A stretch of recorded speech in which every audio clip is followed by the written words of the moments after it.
আচ্ছা, ডিমে ফেটানো মাসকলাই ডিল কখনো ট্রাই করেছেন? যারা ট্রাই করেননি তাদের জন্য আজকের রেসিপিটা। প্রথমে ফুটন্ত গরম পানিতে মাসকলাইয়ের ডালগুলো এক এক করে ছেড়ে দেওয়া হচ্ছে। তারপরে বেশ অনেকটা সময় নিয়ে লবণ আর একটুখানি হলুদ দিয়ে এগুলোকে সেদ্ধ করে নেওয়া হবে।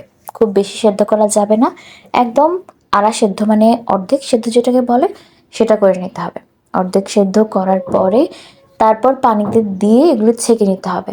এই তো এখানে হলুদ আর লবণ দিয়ে সেদ্ধ করে নেওয়া হয়েছে। তারপর এই যে ছেঁকে নেওয়া হচ্ছে, এটা পানি কিন্তু ফেলে দেওয়া যাবে না।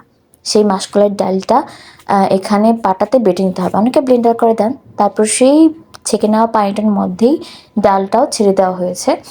তারপর এখানে কাঁচামরিচ আর এখানে হচ্ছে ডিম দিয়ে দেওয়া হয়েছে। এই পর্যায়ে ডিমটা দিয়ে দিতে হবে।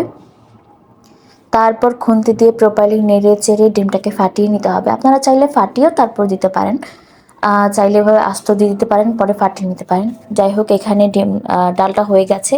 তারপরে এখানে পেঁয়াজ আর রসুন দিয়ে বাগার দিয়ে নেওয়া হয়েছে। তারপর আর কিছুক্ষণ ফুটানোর পরে এখানে ধনিয়া পাতা দেওয়া হয়েছে। এটার ফ্রেগনেন্সটা সবাই জানেন অনেক বেশি ভালো লাগে আমার।